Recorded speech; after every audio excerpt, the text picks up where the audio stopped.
Western world کی برائیوں کو اگر ہم تھوڑی دیر کے لیے اگنور کریں اور ان کی اگر اچھائیاں دیکھیں،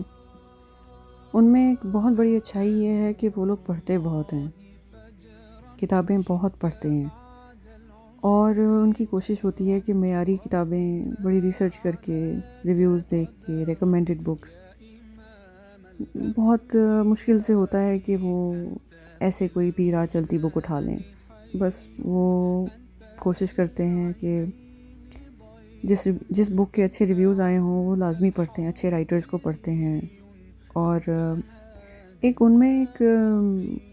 جو ان کے ایجوکیشن سسٹم کے تھرو آئی تھنک ان کے اندر یہ ڈالا جاتا ہے، پھر پارٹ آف کلچر بن گیا، because it's been exercise for so long, so many years, کہ وہ چیز کلچر کا حصہ بن چکی ہے کہ انہوں نے تھوڑی سی ریسرچ کر کے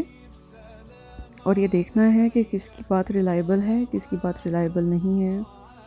وہ تھوڑا سا ہوم ورک کر لیتے ہیں ہر چیز کے اوپر، اور اس کی وجہ سے ان کے ذہن کے اندر ایک آٹومیٹک ایک فلٹر آ گیا ہوتا ہے، وہ بڑی جلدی فلٹر کر سکتے ہیں کہ یہ چیز اچھی ہے، یہ چیز بری ہے، رائٹر اچھا ہے، یہ رائٹر برا ہے، اس کے ریویوز اچھے ہیں، اس کے ریویو برے ہیں۔ یہ بڑی جلدی سے ایک پروسیس، ان کا تھاٹ پروسیس بن گیا ہوا ہے ہر چیز کو لے کے۔ انہوں نے کوئی چیز خریدنی ہے، اس میں بھی وہ ریویوز چیک کریں گے، دیکھیں گے، تھوڑی سی ریسرچ، تھوڑا سا ایک پریلیمنری، یعنی everybody is a scientist in their own selves. ہر روزمرہ کے کام میں بھی میجورٹی میں وہ آپ دیکھیں گے کہ چھوٹا سا ایک وہ سروے کر لیں گے، یا دیکھیں گے، تھوڑا سا آن لائن چیک کر لیں گے اس چیز کے بارے میں، پھر وہ خریدیں گے۔ تو یہ چیز ہمارے اندر ابھی کافی کم پائی جاتی ہے۔ ہم لوگ بڑے امپلسولی اور بڑے ایموشنل طریقے سے شاپنگ وغیرہ کرتے ہیں۔ باہر کے ملکوں میں لوگ تھوڑا سا ہر چیز کو لے کے تھوڑی سی سائنس میں ایک سسٹم میں آ گئے ہوئے ہیں، مینٹلی بھی اور کلچرلی بھی اور سوشلی بھی، سیٹ اپ میں ان کا ایسا ہے۔ I don't know if you are able to understand what I'm trying to say here, but ایک تھاٹ پروسیس بن جاتا ہے انسان کا، جب آپ اس طرح کرتے رہتے ہیں تو آپ کا ایک تھاٹ پروسیس بن جاتا ہے۔ اس کو براڈر ٹرم اس کو اگر دیکھا جائے تو پھر یہی چیز ہوتے آپ کے ایک براڈ اسپیکٹرم میں آپ کو کریٹیکل تھنکنگ دے دیتی ہے یہ چیز، کہ اب جب آپ ہر چیز میں پروز کونز دیکھ رہے ہیں، آپ ہر چیز میں اس کو وے کر رہے ہیں، یہ چیز اچھی ہے، یہ چیز بری، آپ امپلسو نہیں ہیں، آپ ایموشنل نہیں ہیں۔ آپ ایک چیز صرف اس لیے نہیں خرید رہے کہ آپ کو کلر پسند آ گیا، آپ اس لیے نہیں خرید رہے کہ آپ کو اس کی شیپ پسند آ گئی، بلکہ آپ دیکھ رہے ہیں کہ لوگوں نے خریدا، جنہوں نے خریدا ان کی اس کے بارے میں کیا رائے تھی،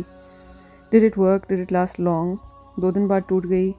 یا 2 سال تک چلتی رہی، یا 20 سال تک چلتی رہی، پائیدار ہے نہیں ہے، ویئر ایم آئی پوٹنگ مائی منی۔ تو یہ سارا کچھ جو ہے وہ باقاعدہ جب ایک انڈیویجول سے لے کے 2 3 4 اور آہستہ آہستہ پورے نیبرہڈ یا پورے نیشن میں جب یہ چیز پھیل جاتی ہے، تو ایز اے نیشن آپ کریٹیکل تھنکرز بن جاتے ہیں، وچ از ویری کروشل۔ اور یہ چیز ہمارے معاشرے میں، پاکستان میں خاص طور سے یہ بہت لیگنگ ہے، مسلمانوں میں تو خاص طور سے میں نے یہ چیز بہت ہی کم دیکھی ہے۔ ہم لوگ بہت لاابالی طور پہ ہر فیصلہ کرتے ہیں، ہم بہت ہی ایموشنل اور بہت ہی امپلسو طریقے سے ہر کام کرتے ہیں۔ ہم نے شاپنگ کرنی ہے تو امپلسولی کرنی ہے، ہم نے پیار کرنا ہے، محبت کرنی ہے، وہ امپلسولی کرنی ہے، ایموشنلی کرنی ہے۔ اگر ہم نے شادی کرنی ہے تو ایموشنل اور امپلسو طریقے سے کرنی ہے۔ اگر پیرنٹس نے کوئی چیز کرنی ہے، ڈیسیجن لینی ہے، انہوں نے بھی امپلسو اور ایموشنل ہو کے کرنی ہے۔ بچوں کو بھی اگر کوئی کام انہوں نے کروانا ہے تو ایموشنل بلیک میل کر کے کروانا ہے۔ Like there is no logic behind our lives, drive behind our lives unfortunately between Muslim families that I have come across, I have observed. کوئی ان میں کریٹیکل تھنکنگ یا لاجک یا کوئی سینس والی بات نہیں ہوتی ہے، بس پیرنٹس ایموشنل ڈرائیو کر رہے ہوتے ہیں اور بچے بھی پیرنٹس کو ایموشنلی ڈرائیو کر رہے ہوتے ہیں۔ It's all bit of a tug of war کہ کس کے ایموشنز ون کر جائیں گے۔ تو بات یہ تھی کہ بتانا یہ تھا کہ I was working in a hospital in orthopaedic department, and اس میں زیادہ تر لوگ وہ آتے ہیں جن کو ہڈیوں کا مسئلہ ہوتا ہے، کوئی فریکچر ہوتا ہے، کوئی گروتھ ہوتی ہے بون کی، کوئی ویکنس ہوتی ہے، کوئی پرولیپس وغیرہ ہوتا ہے، یا کوئی اس طرح کی مسئلے ہوتے ہیں۔ تو اس ڈپارٹمنٹ میں آپ کو اس طرح کے پیشنٹ زیادہ ملتے ہیں۔ تو ایک young patient, I still remember, اور 25 26 شاید ایج تھی، and he had double fracture in his league. مجھے اب یاد نہیں ہے کہ اس کا فریکچر ایگزیکٹلی کہاں پہ تھا، بٹ مجھے یہ یاد ہے کہ پوری ٹانگ پہ پلاسٹر تھا، تھائے اور نیچے پورا اس کا پلاسٹر اس کا لگا ہوا تھا۔ تو آئی تھنک ڈبل یا ملٹیپل فریکچر لے کے وہ بندہ 26 سال کا نوجوان واز ان دا ہاسپٹل.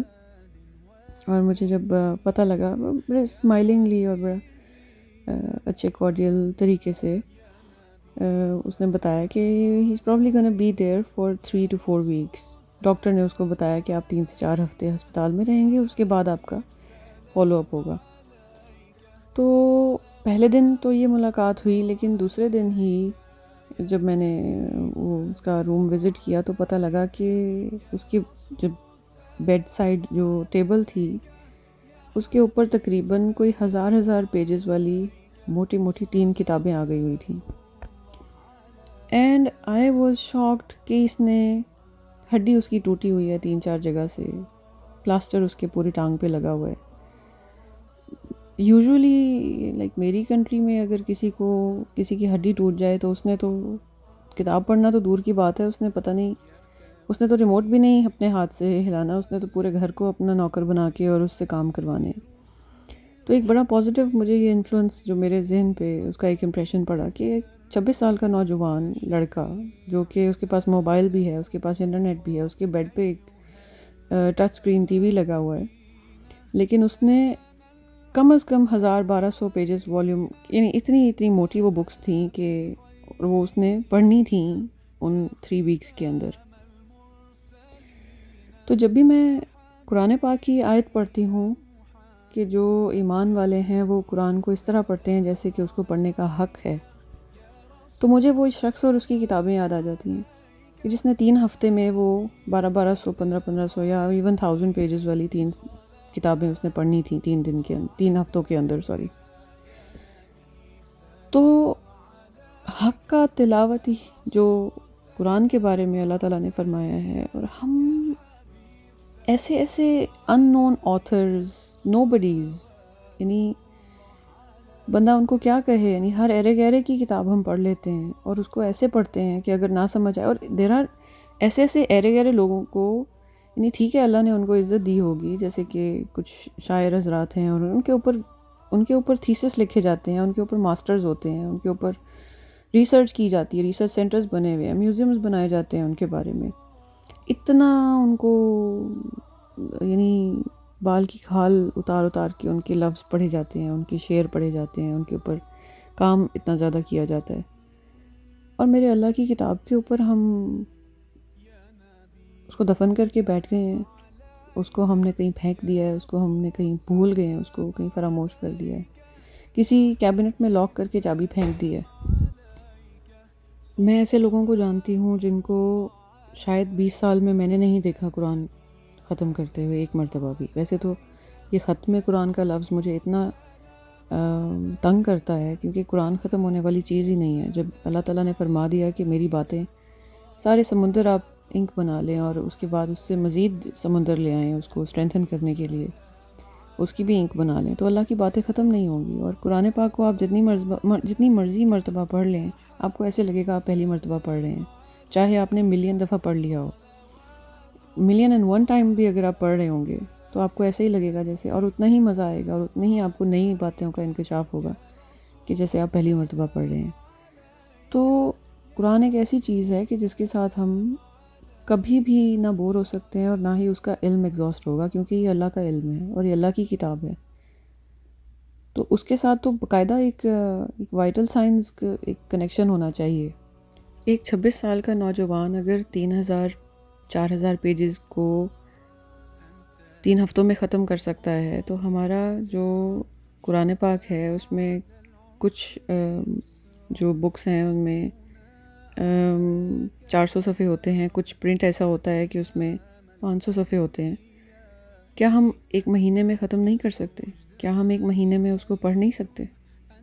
ہم نے اپنے اوپر اتنا مشکل کر لیا ہوا ہے قرآن کو پڑھنا, ہم نے ایسے لگتا ہے کہ جیسے ہم نے اپنے اوپر قرآن کو حرام کر لیا ہوا ہے پڑھنا.